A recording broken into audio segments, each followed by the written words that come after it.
Arratsaldeon, ongi etorri Zarautzen Zientziaz Blai ekitaldiaren 9. edizio honetara. Elkarte bezala jaio ginenetik, saiatu izan gea horrelako ekitalditxoa prestatzen, eta urtero alintzen gea herriko gazte ikertzaileak, zientzilariak modu ikuspegi zabal batetik ikusita, erakartzen, eta nolabait ere alde batetik gazteagoak zaretenok erakustea zientzia lanbide bat dela, zientzia ikerketa, ikerkuntza, berrikuntza lanbide bat izan daitekela, bertako lagunak ditugu hortaz dedikatzen direnak, eta bestetik ere nolabait errekonozitzea, zuen lanak, zuen ekarpenak, eta saiatzen gara horrelako ekitalditxoak sortzen.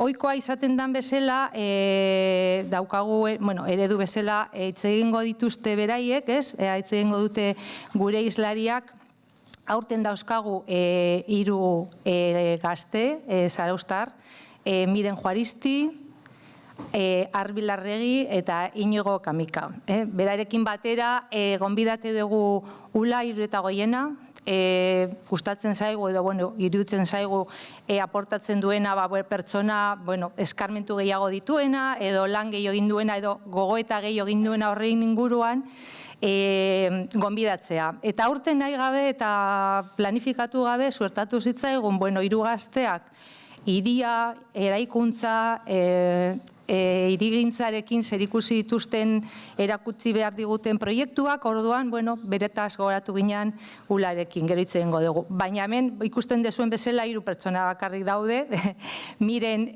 Juaristi Italian ari da lanean, eta nahizun etortzea, baina azkenengo momentuan, zinezkoa izen zaio, lehen hitz egin dugu berarekin, orain dela 5 minutu lehen, eta oso pozik dago, eta espedu familiaren bat, edo bateren bat egongo dela, gero berari testigantza ematea, emateko. Kaixo, arratsaldeon eta eskerrik asko gonbidapen honengatik. Oso pozik nago nire jaioterrian fatxada teknologia disruptiboen inguruan hitz egiteko aukera izateaz. Europar Batasunean energia kontsumoaren 40% eraikinen berokuntzaren eta ahosketaren ondorioz da. Eta kontuan hartzen badugu, etxebizitzak Europako 87% eraikinak direla, hauen berokuntzen eta ahosketen sistemak dira Europako berotegi efektuko gasen isurketen erantzule nagusienetako bat. Eta horregatik, etxebizitzen efizientzia energetikoa ezinbestekoa da neutraltasun klimatikorako. Gaur egun, etxebizitzen efizientzia energetikoa hobetzeko fatxaden isolamendu maila asko handitzen ari dira. Esan dezakegu gure eraikinei kalodi bat jartzen ari garela, eta zergatik egiten dute hau? Europan batazbesteko egoera historikoak kontuan hartuta, hau zelako gure eraikinetarako jantzi egokiena. Baldintza klimatikoak ordea ez dira estatikoak. Pentsatu urtaro ezberdinetan edo egun berdinean ditugun aldaketetan. Eta bestalde, eraikinaren barruan ere, bero iturri desberdinak izan ditzakegu. Ez da berdina etxean bakarrik egotea edo familiarekin afari bat ospatzea. Beraz, bero transmisioa oztopatzea kalodi batekin, ez da beti energia eskaera murrizteko estrategiarik onena. Eta neutraltasun klimatikorako oso errendimendu eraginkorra behar dugu. Eta horregatik proposatzen dizuena da, fatxadekin, gure arropekin egiten duguna egitea. Egokitu klimabaldintzaren arabera eta etxe barruko egoeren arabera. Jarraitzen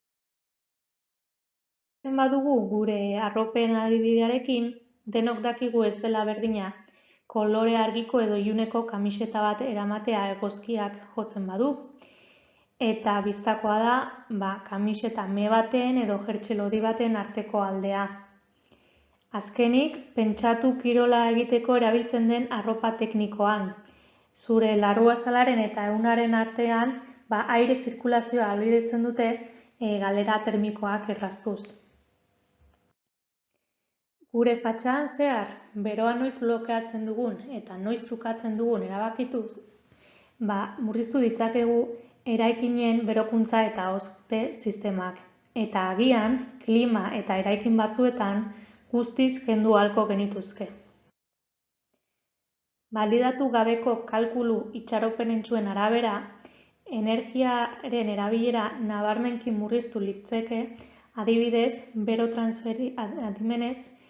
transferentzia kontrolatuz, beti ere jendearen erosotasuna arriskuan jarri gabe.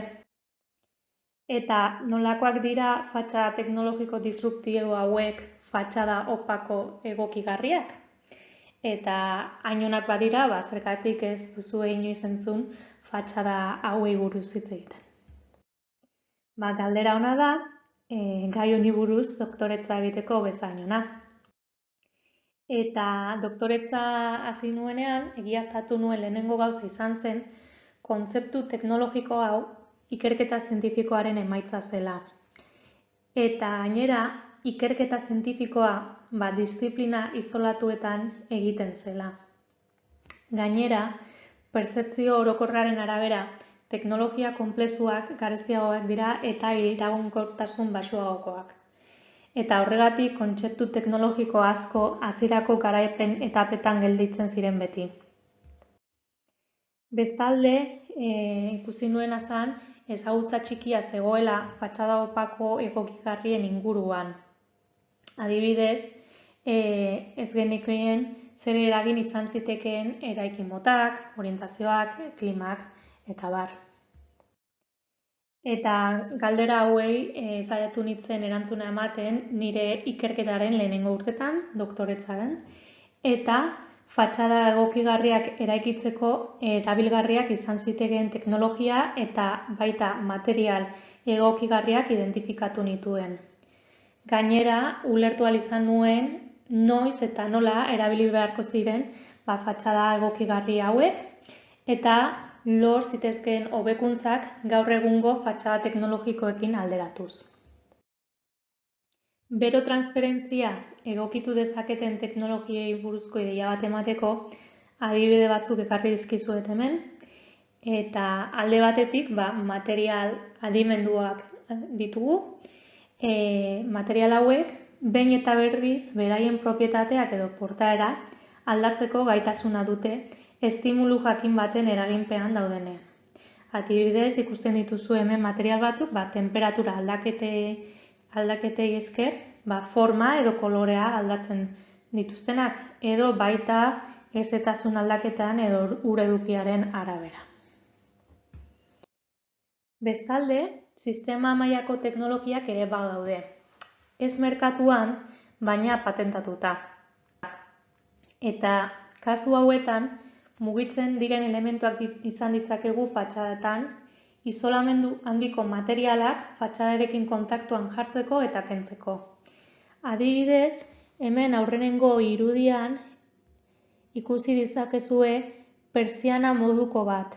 Pertsiana hau material isolamenduzko materialez egina dago eta beraz behean dagoenean bero trukea blokeatzen du eta goian dagoenean bero trukea errazten da.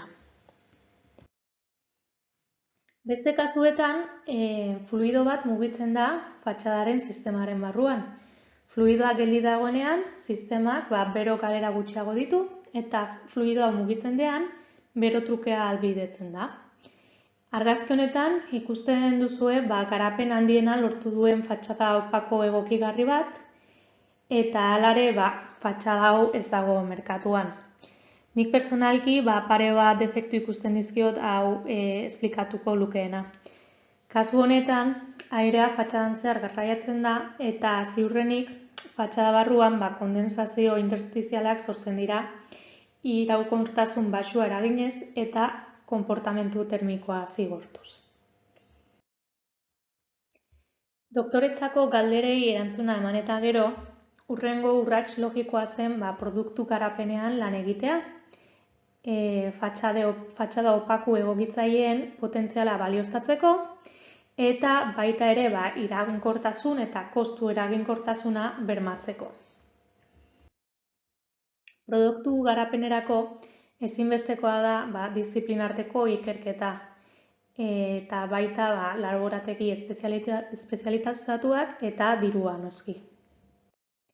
Eta horregatik amaitu nuen Italian, Boltzanon, Dolomitetako paisaiez inguratuta, eta bertan parke teknologiko bat dago, eta lan egiten dudan ikerketa zentruan fatxada hauek balioztatzeko beharrezkoak diren laborategiak dituzte.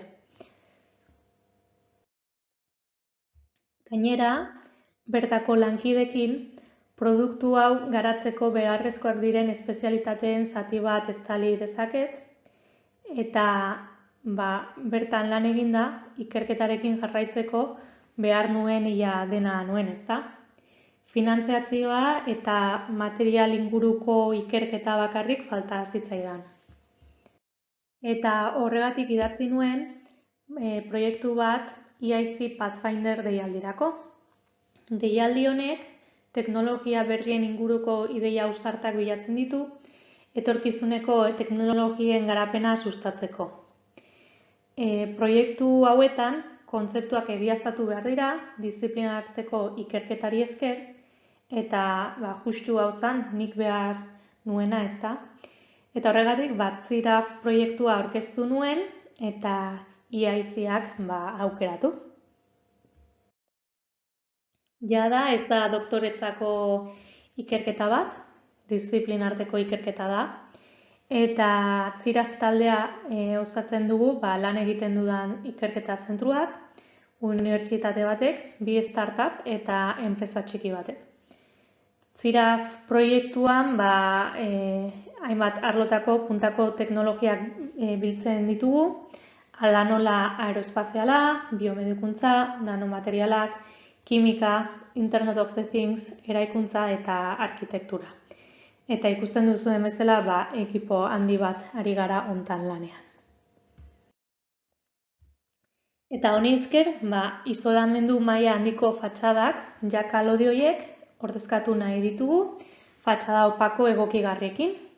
Eta horretarako, material berritzailea eta bero transferentziaren kontroladimendurako sistemak garatzen ari gara. Proiektu zientifikoa denez, formulatu ditugun hipotesiak balioztatu behar dira, hauek izanik alde batetik murrizketa nabarmena etxe bizitzen berokuntza eta hozte energia eskaeran, baita bizilagunen energia fakturak murriztu ahal izatea gure teknologiari esker. Bestalde, Europar Batasuneko gasolinaren eta gasaren menpekotasuna gutxitzea, eta azkenik etxe bizitza edo eraikinekin erlazionatutako bero efektuko gasen isurketak txikitzea. Beste hitzetan, fatxada opakuetan bero transferentzia nabarmenki kontrolatu daitekeela frogatu behar dugu. Eta horretarako, lehenengo aldiz prototipoak eraikiko ditugu, eta hauei esker laborategian probak egingo dira, hauen portaera termikoa ezaugarritzeko. Behin portaera termikoa ezaugarritzat dagoenean, jasangarritasun parametro garrantzitsuenak kuantifikatu ahal izango ditugu. Aurreko diapositiban ikusi ditugun parametro horiek, ezta, emisioak, energia kontsumoa eta bar. Eta hortarako, eraikinaren biziziklo guztia hartuko dugu kontuan. Emaitzak espero dugun bezainonak bari dira, produktua merkatura eramateko estrategia zehaztuko dugu. 3 urte barru ikusiko ditugu ikerketa honen emaitzak eta nordaki, agian hemendik urte batzuetara, teknologia hau nolakoa den erakutsi ahalko dizuet argazkiekin. Eta nire partetik hau da dana, mila esker zuen denboragatik, eta teknologia eta proiektua interesatzen bazaizue, Hemen behian duzue gure weba, eta LinkedIn ere orrialde bat dugu, eta bertan jartzen ditugu elkarbanatu dizakegun pausu guztiak, ematen ari garen pausu guztiak. Mila esker eta ondo izan. Arratsaldeon. Eskerrik asko danoi, zuen arretagatik eta gonbidapenagatik ere bai, nire ikerketa lanak eta kontatzea etortzeagatik. Hanek esan duen bezala, Bikontek deitzen da ikerketa aplikatuko zentroan nabil lanean Donostin. Espezializatuta gaude teknologia digitaletan eta batez ere aplikatzen ditugu inteligentzia artifiziala, konputazio eta interakzio bisualan teknologia lotutakoak, ez? Bikonteken banatuta gaude dibizio eta departamentu ezberdinetan, batez ere sektoreka, aplikazio sektoreka gaude banatuta, eta nik lan egiten duten departamentua da mugikortasuna eta logistika lotutakoa. Horregatik, saiatuko naiz kontatzen, arlo horretan ze lan edo ze ikerketa lerro dazkagun. Orduan, mugikortasun berdea o jasangarria edo iraunkorran barruan, hiri eta herritan, nik uste esan genezakela daudela bi erronka garrantzitsu. Bat da, ibilgailu pribatuan erabilera gutxitzea, eta esan genezake, banaketa modalian garraio pribatuako kotxiek daukaten garrantzia jaistia. Banaketa modala deitzen diogu, desplazamentu bat egiteko garraio modu desberdinak baldin badauzkau, ze proportziotan aukeratzen dugun garraio modu bat edo beste bat. Eta beste erronka bat ere bai da, erabiliko dian ibilgailuak, ze azkenean, nolabait ibilgailu pribatuak desagertzia, agian ez da posible, ez daka zentzurik eszenari hori planteatziak, baina erabiliko dian ibilgailu horiek aliketa gutxien kutsa dezaten. Erronkaiek ze helburu daukate, alde batetik osasuna, ze garraioa da azkenean gas eta partikula kutsak horren emititzen dituen jatorri garrantzitsu bat, eta zarata sortzen duna ere bai, orduan horrek eragina daka gure osasunean. Gila da, normalian, aire kalitatean eta araudietan dauden mugak ondo betetzen diala, baina gila da, adibidez, munduko osasun erakundeak ematen dituen gomendiotatik pasata bizi gehala biztanlerian zati handi bat. Eta beste helburua da, nolabait bizikidetza, ez? Bizikalitate hobea eduki dezagun, hirietan kotxeak gutxitzen baditugu eta dazkagun kotxeak eta ibilgailuak baldin badia gutxio kutsatzen dutenak, azkenean lortuko dugu bizikalitate hobea edukitzea, segurtasun aldetik ere bai, arrisku iturri batzuk gutxituko ditugu, eta nolabait inklusioa eta danok hobeto bizi gaitezen edo lasaio bizi gaitezen. Orduan, testuinguru horretan, neurri desberdinak hartzen dira hiri eta herri desberdinetan, egia da askotan arauak hiri bakoitzak bere modura aplikatzen ditula, baina horietako bat izaten da hiri plangintzakin lotuta, eta pixkat gaurko gaiai lotutare bai, hartzen dian neurri batzuk dira, igual, bizikleta sarea, bidegorri sarea hobetzea o zabaltzea, peatonalizazioa ere bai, ez? Herri eta hiriteko zona batzuk oinezkoantzat bakarrik izatea mugatzea. Beste neurri bat izaten da garraio publikoa hobetzea, eta hor, kasu horretan hobetzea ulertu behar dugu, dela alde batetikan eskaria hobetzea, zabaltzea edo eskariaz eskaintza barkatu hobetzea, zerbitzu gehiago eta hobeak izatea, eta baita ere fidagarritasuna hobetzea, ez? Jendeak aukera hori egin dezan, garraio publikoa erabiltzeko aukera egin dezan, konfiantza behar du ere bai, edukiko duen zerbitzuan. Gero beste neurri batzuk dira, azkenengo hilabetetan ere bai asko entzuten dena da, emisio baxuko zonak eremuak deitzen dituguna, zonas de bajas emisiones, nolabait mugatzea, horren helburua da mugatzea hirietara eremu batzuta ingo dan sarrera ibilgailu konkretu batzuena. Eta bestalde batetik ere bai, desinzentibatzea ibilgailu pribatuak hirietara, zona batzutara sartzea, tasa ezberdinakin, ordainketa kezkatuz, eta azkenean hori da beste helburu bat.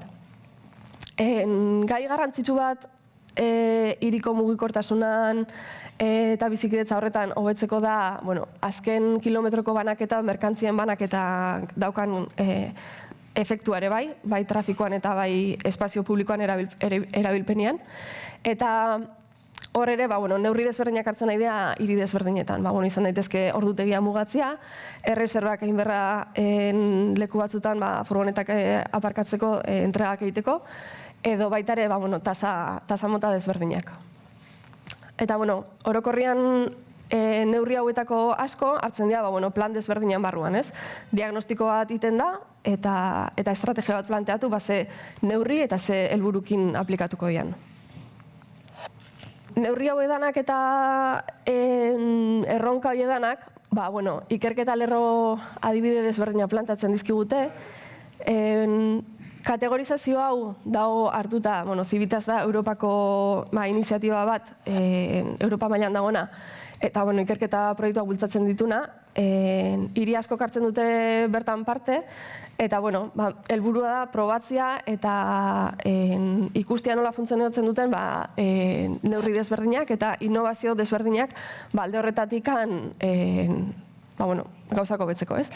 Eta ikusten duzu pixkatzen dian arlo tematikoa, mugikortasun aktiboa, oinezkoak eta biziketan desplazamentuak bultzatzea.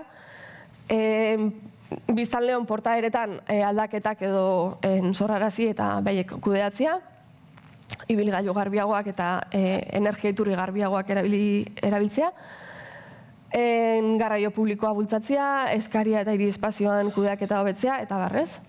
Azkenean, hemen ikerketa arlo hauek danak dakate, azkenean alde zientifikotik bai asko dago ikertzeko, ikuspegi batzuk izan daitezke sozioekonomikoak, ze implikazio daukaten biztanlerian baitare enpresetan edo jarduera dauzkaten erakundetan, hirietan edo herrietan.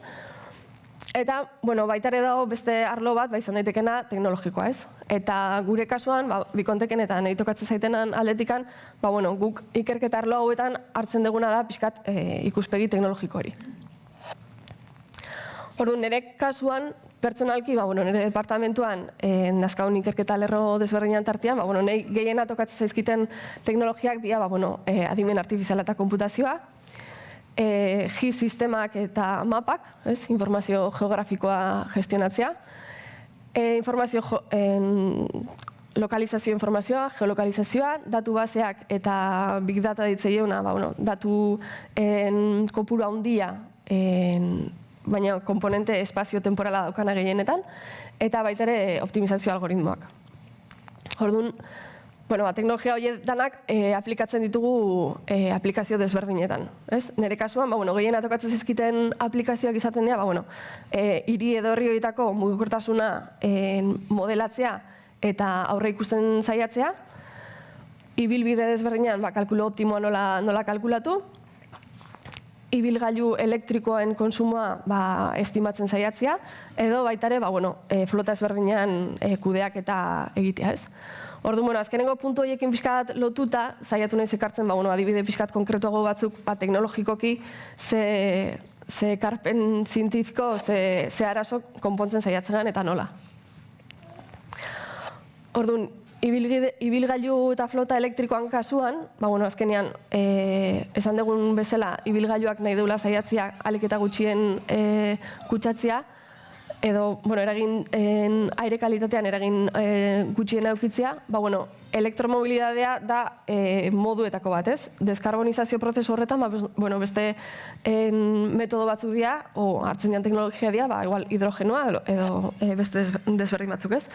Eta elektromobilidadea da horietako bat. Horrek ekartzen dituen arazoak edo kezkak hori erabiltzekoan edo hori aplikatzekoan, alde batetik handa baterian konsumoa aurre ikustea, ze horrek batzutan sortzen du kezka bat, iritsiko naizen bateria kargatzera iritsi berten lekura.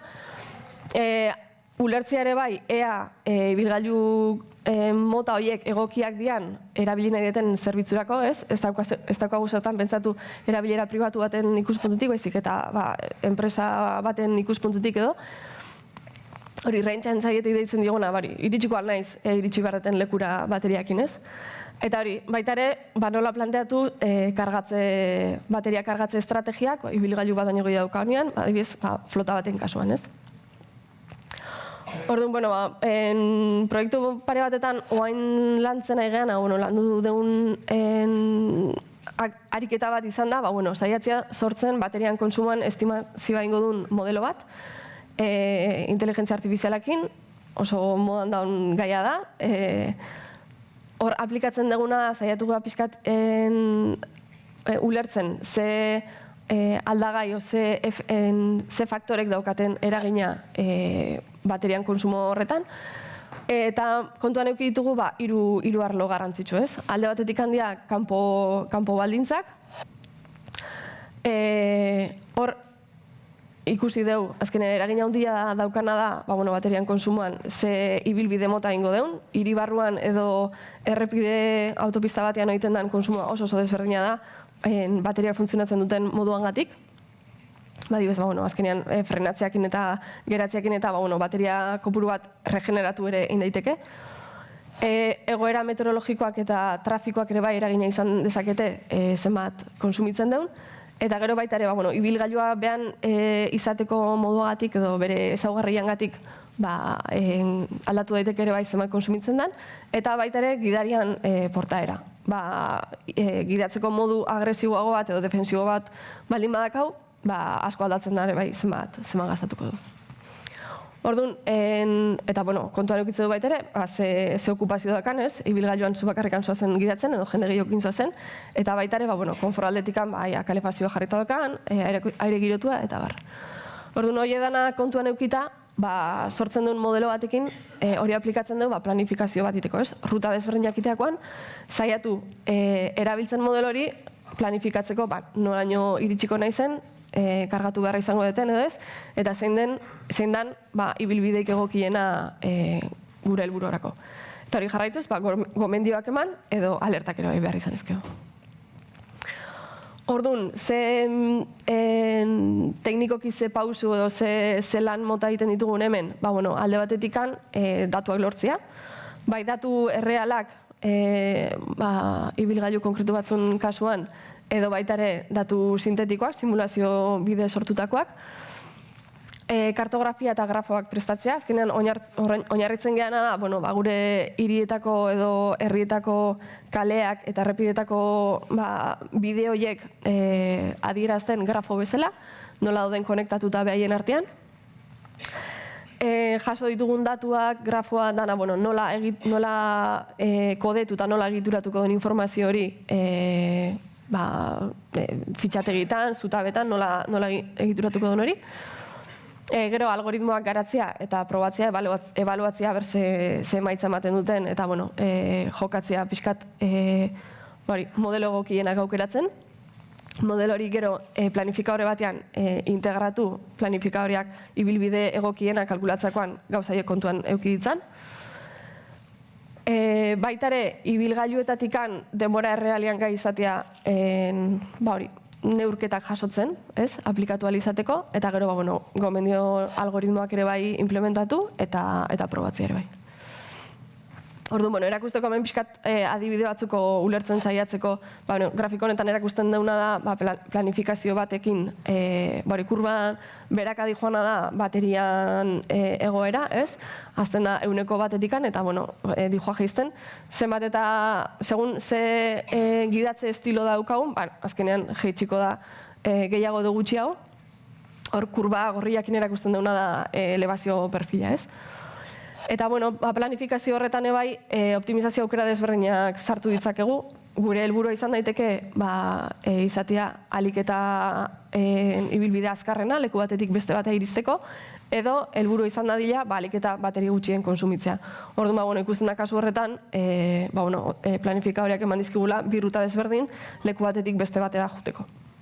Gertatzen zaigun arazo bat, edo konpondu berri izaten duen arazo askotan da, eskala, ez? Guk grafo bat sortu balin badeu eremu geografiko konkretu bateako, Eta eremu konkretu hori nahiko handia danean grafoa asko komplikatzen da, eta hor inberritugun kalkuluak ere bai, asko komplikatzen dira, ez? Orduan, memorian behar duen lekua eta gauzak ejekutatzeko tardatuko duen denbora ere bai, aldatu ingo da. Orduan, grafo oso bat eduki, simplifikatu bat eduki, tarteko tolerantzia jakin batekin, egindako simplifikazio batekin, ikusten ditugu neurketa desberdinak lortuko ditugula. Eta, azkenean, gauza hauetan aztertzia ere bai izaten da beharrezko gauza bat. Eta komentatu baita ere, lan iten deula ere bai, planifikatutako ibilbide horretan, gomendiok emateakin lotuta, ez? Azkenean, gu planifikatu balin badu ibilbidatiko zenbat konsumituko deten, baina gero, errealitatean aldatzen jun daiteke, egoerak aldatu dialako, trafiko egoera aldatu da, nire gidatzeko estilua ez da beti bezalakoa izan, eta edo aizia daukau kontran, edo zen egoeragatik aldatu daiteke, orduan, dakau indare bai, modulo bat, gai dana, konprobatzen jun planifikatutako estimazio horretatik, zenbat aldaintzen goazen, eta noiz hemen alertak eman. Eta, bukatzeko, baita ere kontuan eduki beharreko beste gai bat da, hori azkenean, ez ibilgailu individual bakoitzakin, baizik eta enpresa batek flota bat balin badaka eta ibilgailu elektrikoak eduki behar baditu, azkenean erabaki batzuk hartu behar dira batzutan, edo erabakitzea ere bai, ia flota elektriko batekin bere zerbitzua ondo emango duen ez, askotan aztertu beharreko zerbait da ez, inbertsioa estimatzeko ea merezi duen edo ez, eta ikusteko nola planifikatu ezakeen flota horren erabilpena. Kasu batzutan, ibilbideak estimatu indaitezke, segun historikoan arabera, segun ze ibilbide eduki dituzun, etorkizunean eduki dituzun ibilbideak estimatu, beste kasu batzutan igual ibilbidea finkoa dira, hori azkenean, pentsatu ezakegu flota hauek izan daitezkela, kotxe normalak, furgonetak, autobusak edo motorrak, ez? Eta, segun ze zerbitzu behar duten, edo ze lan eukiko duten ibilgailu horiek, egokiagoa izango da ez. Kargatzeko denbora garrantzitsua dare bai, ze, pentsatuta balin badu ibilgailu horiek, 3 turnotan lan egin dezaten, edo eguneko 8 ordutan, desberdina izan daiteke ez. Eta baita ere, kontu garrantzitsua da kasu honetan, energian prezioa ere bai, eguneko orduetan zehar aldatu egiten dela. Orduan, kasu batzutan, posible balin bada kargak planifikatzea, energia merkeago da momentu horietan, onuragarria izango da. Eta, hor grafikoan ikusten dena adibide bat, lerro bakoitzen eukiko nituzke ibilgailu desberdinak, zutabetan dauzkau eguneko ordu desberdinak, eta koloretan ikusten da tarifan energian prezioa garesti edo merkeago dan, eta orduan, urdinetan izango litzake, ibilgailu bakoitzakin berdun tarea bakoitza, eta berdetan, ze momentutan erabakidan kargatzea komeni dela. Eta, nire aldetik anoiz esan dana, eskerrik asko, eta... Asko Arbil. Eskerrik asko. Kaixo, arratsaldeon, ni Inigo Kamika naiz, eta hori, beste Inigorekin batera, Tudankarekin batera egiten dugu lan 2018tik aurrera, masterra bukatu genuenetik aurrera, eta plaza hau izan zen, masterra bukatu ostean gure bigarrengo proiektua. Plaza hau, guretzako oso proiektu garrantzitsua izan zen, ze hori, behin masterra bukatuta gero bigarrengo proiektua izan zen, komentatu dudan bezala, lehiaketa publiko batera aurkeztu ginen, herri txiki batean, Espainia Vaciada deitzen diogun hoietako herri batean. Mansilla Mayor da Leoneko probintzian dagoen herrizka txiki bat, 300 biztanle ditu osora, 4 herrizka txikitan banatuta, Mansilla Mayorrek hemen 80 bat biztanle ditu, imaginatu tamaina aldetik ze biztanleria zari geran hitz egiten.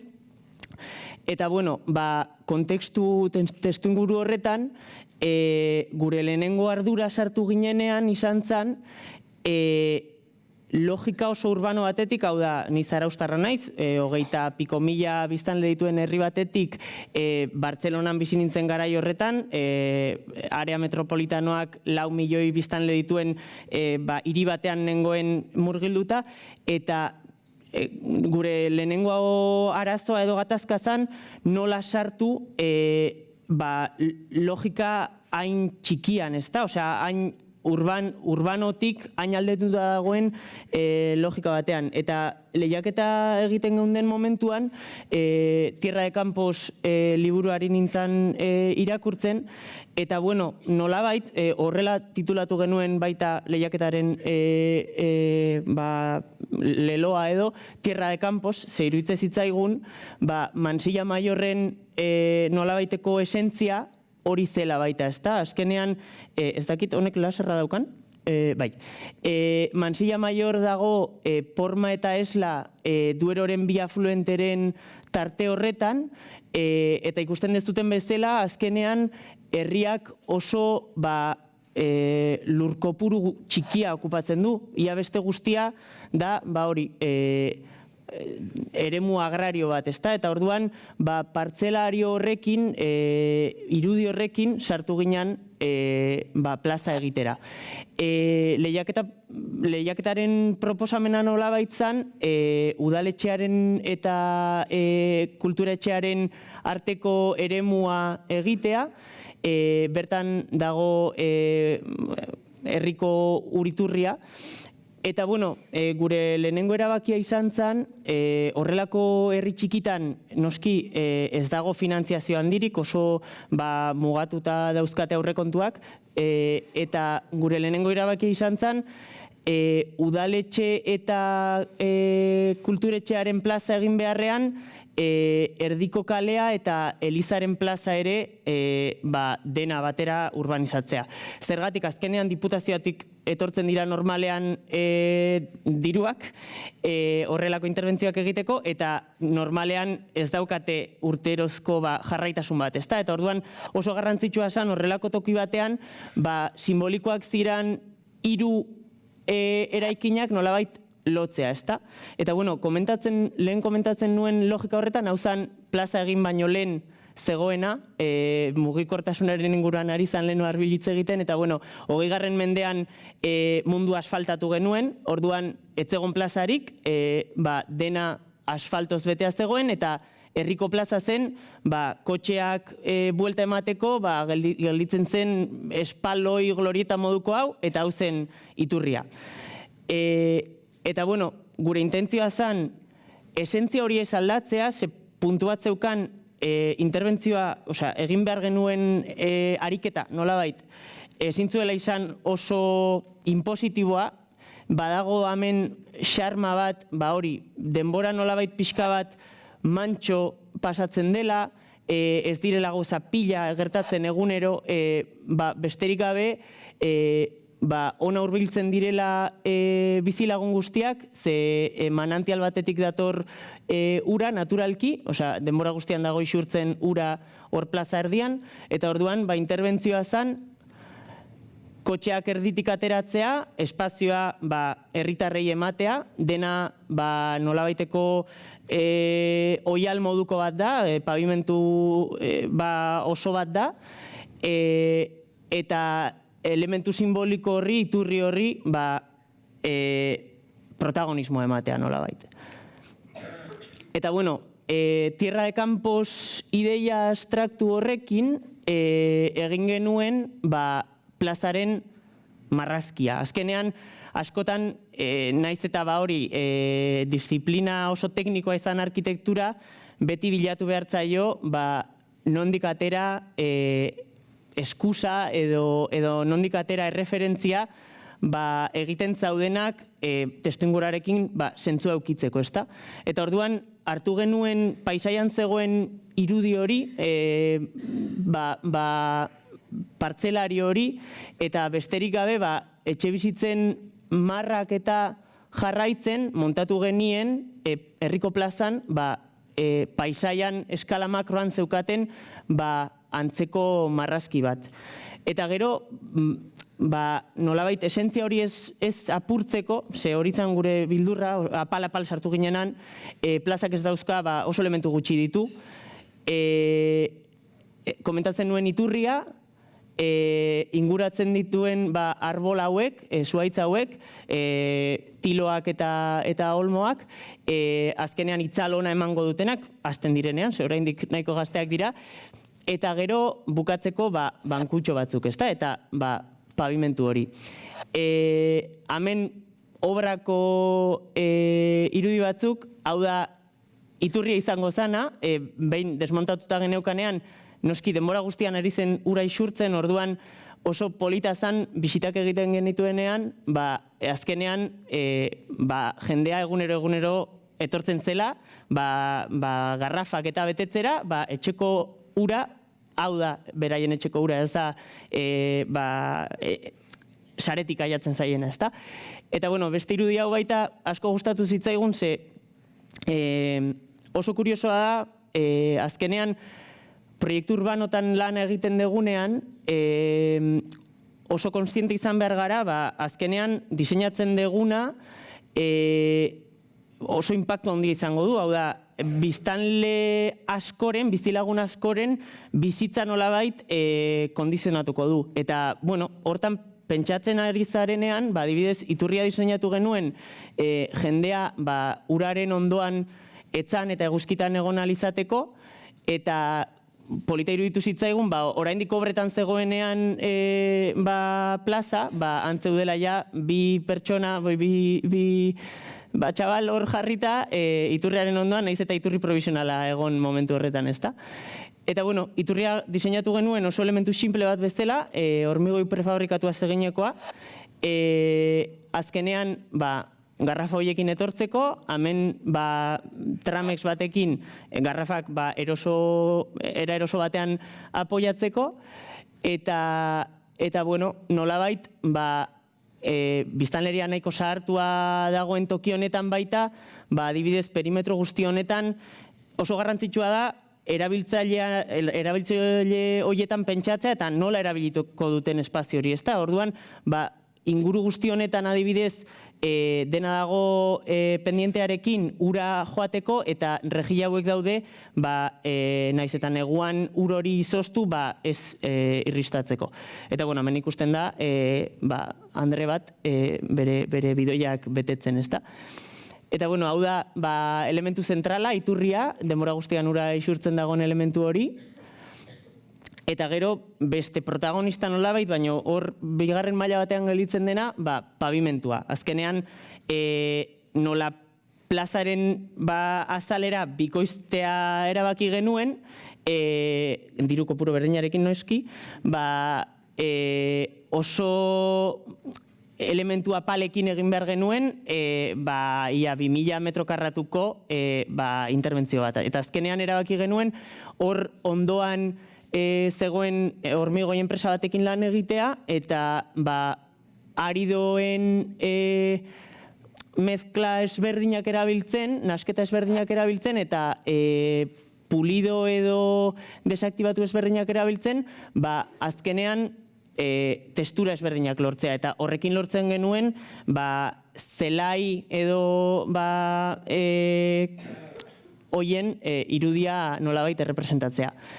Eta azkeneko elementua, eta horregatik esaten nuen hori garrantzitsua zela imaginatzea gerora erabiltzaileak aiatzen direnean nola erabileko duten plaza, hau egia esan horrelako herri txikitan posible den zerbait da uste dut, adibidez Zarautzen mailako herri batean ziur aski ezinezkoa da, baina proposatu genion udaletxeari beste banku eta aulki guztiak solte ustea.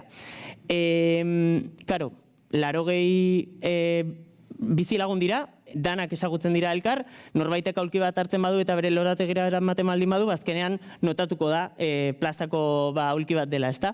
Eta, polita dena da, zerbait ez programatua dela, azkenean usten diegula, adibidez, umeei normalean jartzen dira itzaletan kulturetxean aterpean hor, eta gauetan udaletxearen ondoan wifia superondo aiatzen den puntu batean jartzen dira danak hor korroan, mugikorrarekin eta egoteko. Eta bueno, pixka bat, laburpen bezala, ekarri nahi nuen gaur Mansilla Maiorreko plaza hau, hirigintzaren inguruan, azkenean praktikara gauza superkonkretu batera eraman da, azkenean gure hausnarketa da, arduraz egin behar direla gauzak, erabiltzailean pentsatuz egin behar direla gauzak, azkenean responsabilitate hori proiektu bakoitzean aplikatu beharreko zerbait dela. Eta nola banekien, DBH-ko jende pila etorri behar zuela gaur, ekarri ditut pare bat irudi, pixka bat horrela pasadan asaltzeko, arkitekto lanetan egiten ditugun proiektu motak, ezta? Adibidez, hirigintzaz aparte edo proiektu urbanoez aparte, interbentzio efimeroak egiten ditugu baita, etxe bizitza apartamentuen erreformak, baita etxe bizitza osoen birgaitzeak edo balkoien gehitzeak, orain bizigarritasun dekretu berriarekin adibidez, baita eraikin berriak edo eraikin zaharren birgaitzea beste erabilera batzuetarako egitera, eta noski baita paisaia, hirigintza eta horrelakoak. Kuriosoa da, beste guztiak justu daudela oso espezializatuta arlo batean, eta justu gure nahia edo behintzat gure intentzioa da ez espezializatzea, ze pila bat gustatzen zaigu proiektu bakoitzak gauza berriak erakusten dizkizulako, eta gauza guzti horietatik gero beste proiektuetara, naiz eta etxe reforma bat izan, eta gero eraikin oso bat izan, eta gero plaza bat izan, beti daude hortik ateratzen dituzun ikerketa berriak edo galdera berriak proiektu berritan aplikatu ditzazkezunak. Eta hori da pixka bat gure lanaren laburpena. Eskerrik asko. Nire papera gaur da, hemen entzun dituzuen profesional puntero hauen lanari horrelako kontekstu bat eman, eta jarri gaitezen errealidade edo etorkizunari begira, hemen gazte hauek ari dira bestelako etorkizun batean pentsatzen eta eraikitzen. Eta horretarako, nik egin dut horrelako esan bezala, marko general bat, hiria eta gure lurraldea etorkizunera begira jarrita, zer nolako erronkei aurre egiten diegun, eta horren baitan gure hiru hizlariek zer nolako ekarpenak ekartzen dituzten. Eta horren arira gero ere bai, mai inguruan, horren inguruan jardungo gara. Hiria, segurazki azken aldian askotan entzun duzue, biztanleriaren gehiengoa ehuneko planeta mailan, baina EAEn eta Euskal Herrian ere bai fenomeno berdina daukagu, ehuneko 80 hirietan bizi garela, eta esaten duten perspektibek hori areagotu egingo dela. Beraz, gure etorkizuna hirietan jokatzen da, baina ez bakarrik, gero ikusiko dugun bezala. Eta gure arkitekto bezala, gure lanbideak eskatzen duena da, bizimodu bat egiteko, zer nolako lekuak eta espazioak behar ditugun. Eta horretarako, hiri modelo bat, politika bat, dago guzti horren atzetik, hau da, zer priorizatzen dugun, zer den garrantzitsua, eta horren arabera, erabaki batzuk hartzen dira.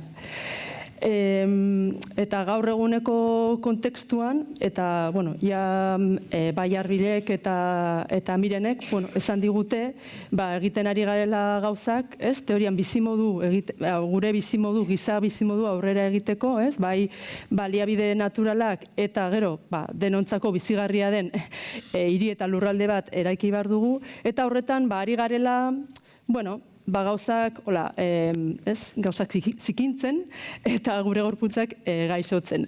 Beraz, suposatzen da, gure etorkizunerako begirada horretan, zeo zer aldatzeko beharrean garela.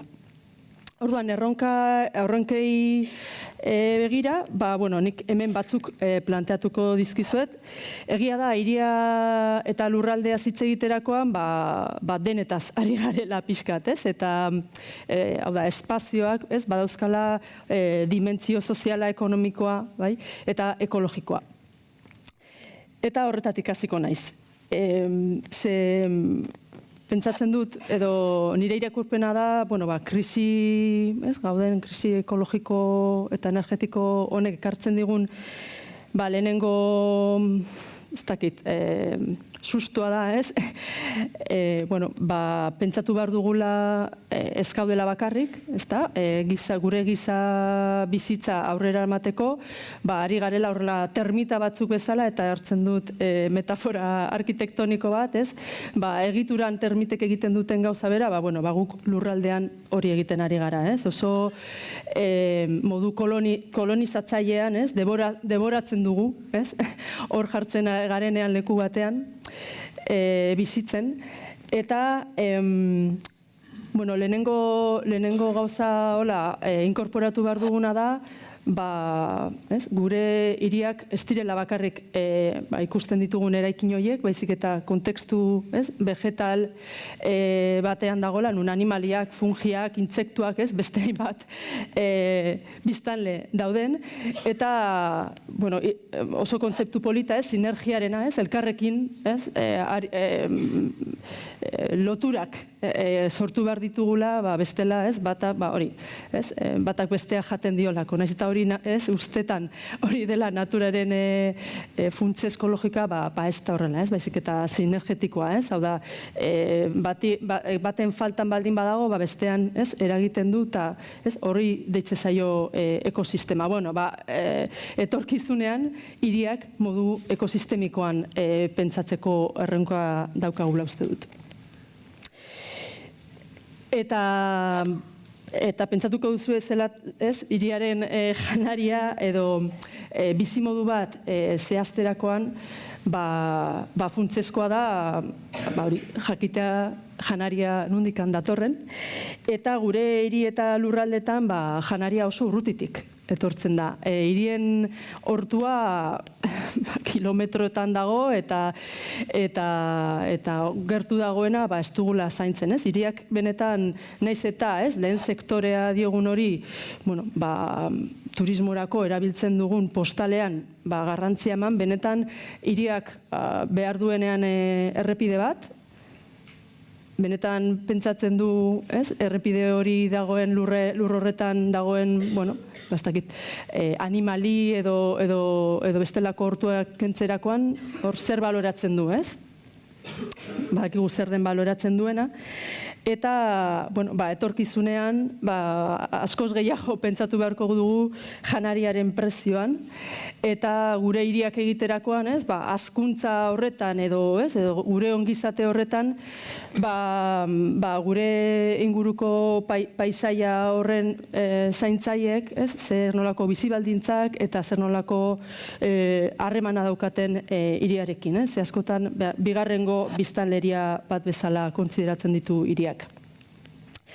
Honetaz, Arbilek eman digu olako begirada bat. Hau da, planetako edozein hiri, edozein goizetan gertatzen den egoera bat.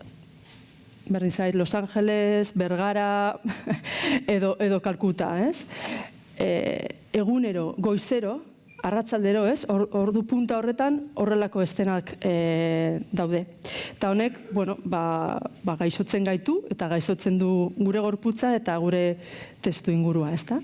Eta horretarako daukagu Arbil moduko ikertzaileak bestelako mugitzeko ereduetan pentsatuz, segurazki distantziak murriztu beharko ditugu, ezta? Ze gure gizarte modernoak edo hiriek egin dutena da gure bizitza zaildu, ezta? Gauzak banatu dituelako lurraldean zehar, agian 15 minututako auzoaren ideia, hau da, 15 minututan bizitza eramateko beharrezkoak diren funtzio guztiak egitea, eta 75 minututan, ezin dugu ahaztu lurraldea eta paisaia eta janaria ekoizten diguten bestelako horietan, 75 minututan ere bai, mugimenduak posible alizatea, ez? Eta hemen, hau da, batez ere, Mirenek ekarri digun gaia, nola teknologiak segurazki gure lagun egingo dugu jakiteko zenbat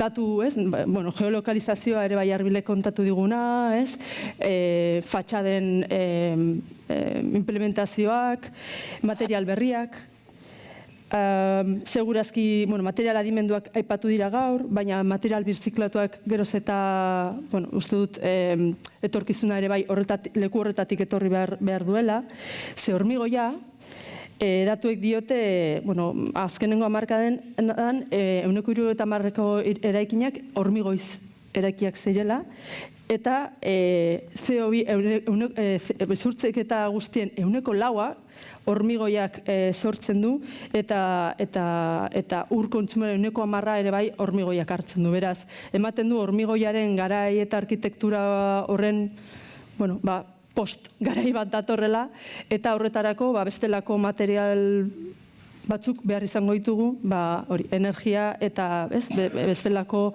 ikuspegi batzuk barneratuz. Hiriaren kaka. Iruditzen zait, bizita obligatua dela hiri guztietan bizi garenok, leku horretara joatea, ezta? Eta benetan ikusteko, kaka,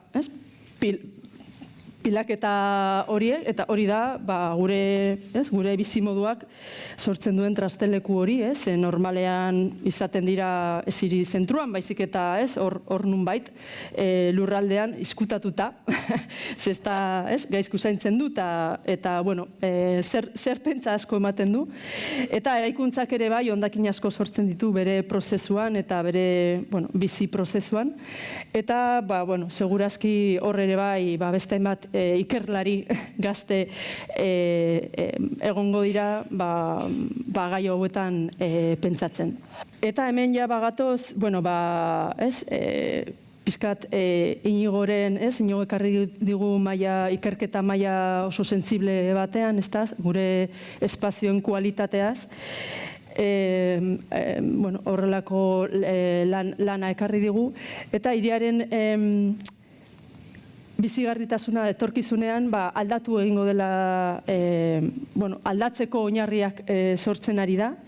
Alde batetik, lehen esan dizuedan, ekosistema hori dela eta hirien asfaltua lehen esan duzu, gehiegi asfaltatu dugula, bai.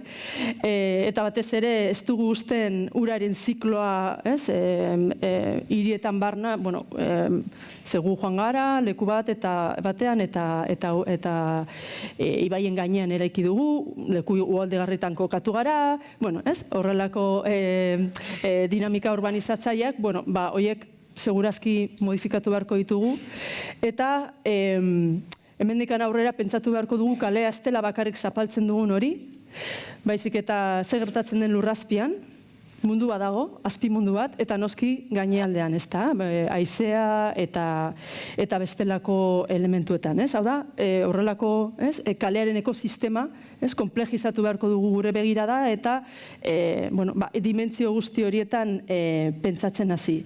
Askoz ere, renaturalizazioaz hitz egiten da, hiriaren renaturalizazioaz. Nik nahiago nuke pentsatu, badela hiria beste lurraldearen ekosistemarekin elkarrizketan jartzeko bestelako diseinu prozesuak.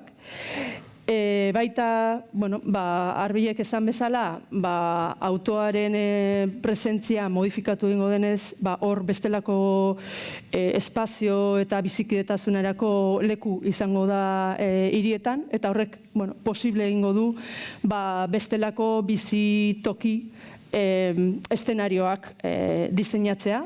Baita badaukagu hor beroaren efektua, bero temperaturen efektua, eta hor beste eszenatoki eta itzal guneak sortzeko beharra egongo da hirietan, bero efektu horiek lausotzeko. Eta hor badago horrelako ibilbide luze bat gure irudimena, kalearekiko zer izan behar duen kale bat, eta horretarako daukagu Inigo bezalako arkitekto sentsibleak horiek posible egiteko. Eta ezin bukatu rekorridu hau etxebizitzaz hitz egin gabe. Etxebizitza da bizitzeko behar primarioena, eta gure lehenengo arazoa edo erronka etorkizuna begira da etxebizitzaren prezioa. Hor, arkitektok, ez da dauka guztioz ere egitekorik, baina ez da guztiz gure arazoa, baina benetan etxebizitzaren erronka prezio duin bat edo produktu ez izatea. Hori da, gaur egun daukagun horrelako pandemia endemikoena. Eta gero, pentsatuaz gehiago, zer nolako bizi espazioak domestikoak behar ditugun, askoz ere eredu pluralagoetara jo beharko dugu, nun lana, etxea, hor garai batean, horrelako entidade konpleju horiek joan gara simplifikatzen bagian erronka da bestelako bizi lan produktu reproduktibo horien inguruko espazialidade domestiko batzuk pentsatzea. Baita gure etxebizitzek galdu dute bere esentzia komunitarioa, individualagoak gertatu direlako, eta hor segurazki badago etxea eta etxe unitateen arteko guneetan bizitza kooperatiboago bat sortzeko lekuak. Eta iruditeri berriak, arkitekturaren bitartez, azkenean espazio berri batek bizimodu berri bat ahalbidetzeko aukera ematen duelako. Eta bukatu nahi nuen irudi honekin, iruditeri berritzaile horien barnean, pixkat erlazionatzen duelako bai Miren eta Inigoren arkitekturak, nun etxe honetan planteatzen da kaxa bat negurako, eta ondo izolatuta dagona, beste kaxa edo beste etxe baten barnean udagerako bizigarria dena. Eta horrelako prototipoekin, segurazki esan dudan, etxebizitzaren pluralidade eta energia eta beste materialidade eta beste eszenatoki batzuek irudikatzeko, pentsatu ahal izateko eta bizigarritasuna handitzeko leku izan daitezke. Horrekin bukatuko dut. Badaukatola galdera bat biontzat, eta igual bakoitzari ingo dizuete galderatxo bat. Zure ikerketa badakitagola autoelektrikoan zentratuta, baina zein da zure begirada autoen konpartitzean, eta baita online erosketak sortzen duten mugikortasun horretan, igual ez dela hainbeste aipatzen, baina benetan kasuistiketan eragin inpaktua oso handia dutela, ez? Bai, autoelektrikoan adibidea erakutzi dut, baina tokatzen zaigu beste proiektotan, beste gai horiek ere bai ikutzia. Egia da, autoa konpartitzea eta hori azkenengo urtetan, nik behintzat entzun izan dutena da gaur egungo generazio berrietan eta autoan jabetza asko dela hori garrantziak entzen horrek, ez? Osa, gu ni gogoratzen naiz, 18 urteekin, ja pentsauta zen euken, ja karnetatea eta kotxearen ibiliko zinela, ez? Ez dakit, gazte asko dugu hemen da, ez dakit behaien percepzioa zein dan, baina hori bai nik uste aldatzen nahi dela, edo hori da beti entzun izan detena, ez? Nik uste egia dela, hirietan gaur egun nahiko erresa dela bizitzia kotxe gabe. Hiritik kanpo herritan, landa eremutan ez hain erresa. Orduan, hori ez da desagertuko eta jarraitu berdan zerbait da. Autoa konpartitzea eta, nik uste ere bai dela, ohiturak, jende gaztiak igual erresago hartuko dituna, o barreneratuko dituna. Baina, baita ere egia da, igual sartuta gaudela bere alakotasun batian, igual hori auto konpartitzea edo azkenean planifikazio bat behar duna edo ados jartzea beste pertsona batekin bidea jakiteko igual hori gehiago kostatzen dela eta igual ohituta gaude, ez dakit, Uber zerbitzu bat olako zerbait balin badu eskatuko eta beste batek eraman azala, ez?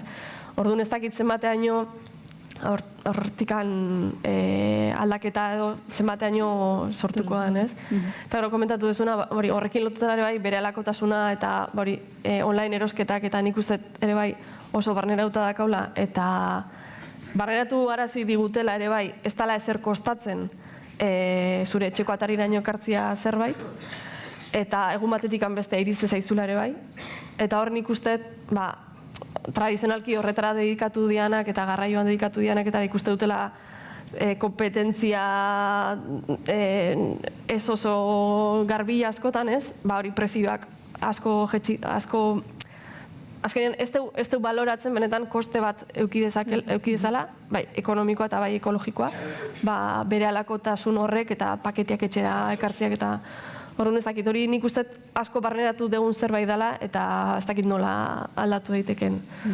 Hor, iten nahi dian, asko bultzatzen nahi dian gauzak dira, igual, hirietan egitea logistika, banaketa konsolidatu, ez? Igual, jasotzen dian paketiak eta leku konkretu batean konsolidatu, eta gero banaketa, etxerako banaketa, igual, bizikleta, kargo bizikletetan egin, holako gauzak eta haidea bultzatzen leku batzutan. Orduan, gauzak iten dira, baina egia da kontzentziazio bat edo, barneratzen ditugun ohiturak aldatzea nahiko zaila dela, orduan, Eta autoa egustea etxean, ez da? Edo ez erostea autorik, hori da gauzarik erradikalena, ez? Gaur eguneko... Bai, ikuset, bai. Bale, eskerrik asko. Hiriaren erronkak eta eraikuntzaren erronkak. Nola da zure ikuspegia, nola ikusten duzuzuk zeintzuk dire, nola... Egia esan, haundiak dira, uste dut nahiko indize globala indeztula, egia da baita arkitekto bezala, eta ez dauzkagu igual urte asko esperientziaz, baina aurkitzen zehal askotan aplikatu nahi dituzun ideia edo printzipio asko zure eskuz kanpo daudela askotan. Berezikila arlo publikora edo komunitariora sartzen zaren momentuan, arkitekturak beti egiten dula topo politikarekin. Hau da, arkitektuek daukagun eskua bizimodu berriak planteatzeko edo benetan birgaitzetan edo energiaren kontutan, bizimodu berrietan, hirietan, pazifikazioetan, gauza guzti horietan, politikak beti egon behar du atzetik. Hau da, adibidez, herri mailan autoak kanpora ateratzea, pazifikazioak egitea, supergarrantzitsuak diren erronka guztiak eta amendik, eske ez 30 urtetara, amendik, oain dela 5 urte ja eginda eukik beharko genitun gauzak, karo, arkitektu individual bezala ezin dituzu hartu. Askotan oportunitateak saltzen dira eta saltzen zera proiektu oso interesgarritan eta beti egiten duzu esfortzua gehiena lortzeko askotan politikaria konbentzitzen eta baino muga beti hor dago publikoa den guztia eta erronka kolektibo honetan eskuak nahiko ez dakit lotuta dauzkagu, mugatuta dauzkagu bai. Baina, bueno, egia da behintzat, matraka ematen egiten dugula lantxo bat behintzat. Gutxinaka, ez da? Hori da, pixkanaka. Transformazioa, peluzera. Ni ustez hemen ikusi ditugu in situ, ez? Eta miren grabatua bi ikerketa modu, ez da? Zer da lan egitea ikerketan, zuretzat ez, edo zer den ikertzea eta zer den, mirenek aipatu du disiplinarteko lana, ez? Eta gaur egun zer suposatzen duen ikertzeak eta lantalde kidetzak? Nik uste oinarri bat dela, hori saiatzea ikusten aurretikan zer da honinda, ez? Beti saiatzea ikusten zer publikatzen saiatuan, zer egin dan, ez? Ikusteko hortik aurrea, lehenengo gauza da, garrantzitsua, ulertzea zein dan konpondu nahi dan arazo bat, edo askotan hori ere ez da ukitzen garbi, batzutan ikertu nahi da zerbaitetan, baino, zer teknika bat aplikatzagatik, baina askotan ulertu behar dauna da, zer konpondu nahi dugu honekin, noa iritsi nahi dugu, zer neurtu nahi dugu, zer hori garbi eukitzia, saiatzia. Galdera horiek planteatzia ja askotan da ikerketa lanan parte ere bai, ez? Eta kolaborazioa nik usteet ia beti gertatzen den zerbait dela. Bai, enpresa bateko norbaitek behar bat daukanean eta gure kasuan adibidez ez, gure ikerketa lana behar ditunean, pentsaten balio baute balio ditela zerbaitako, guk ikasten dugu behaien beharretatik, behaien sektorea, behaien eguneroko beharretatik, eta behaiek ikasten dut ere bai, guk nola aplikatu dezakun zerbait ez.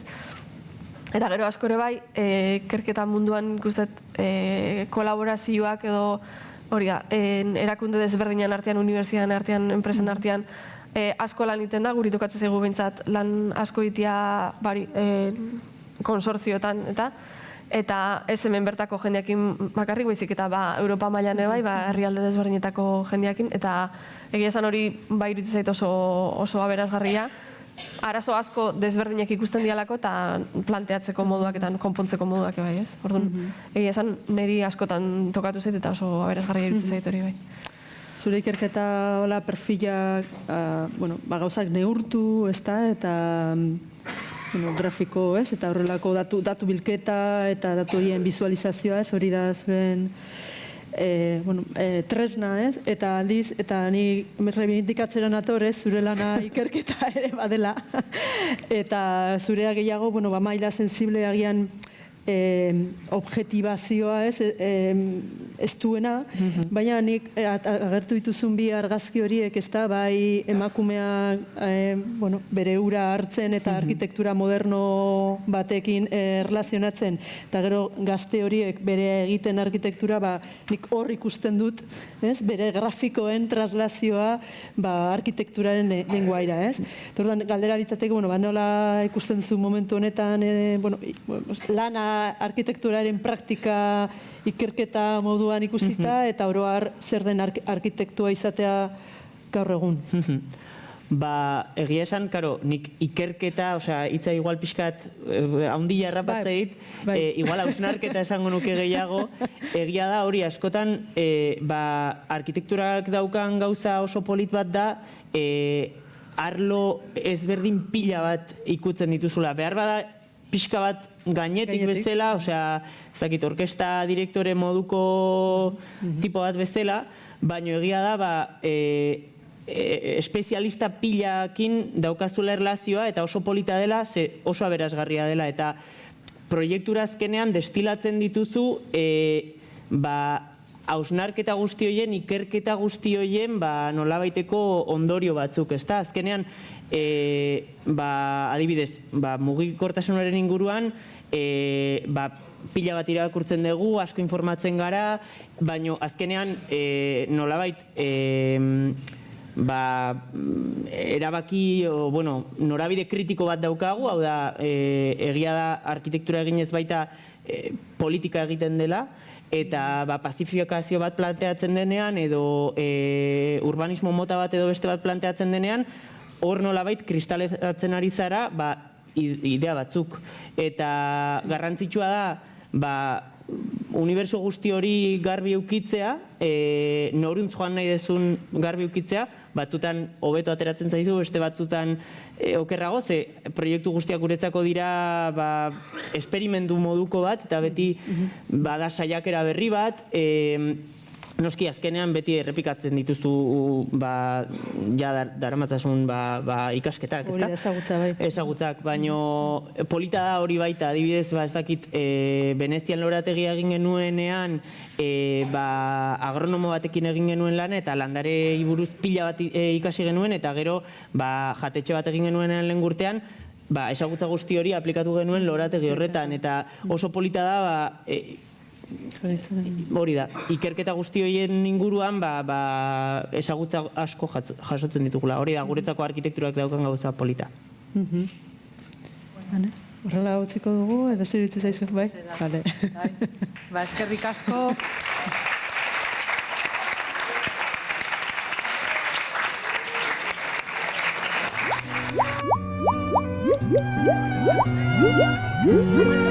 Thank you.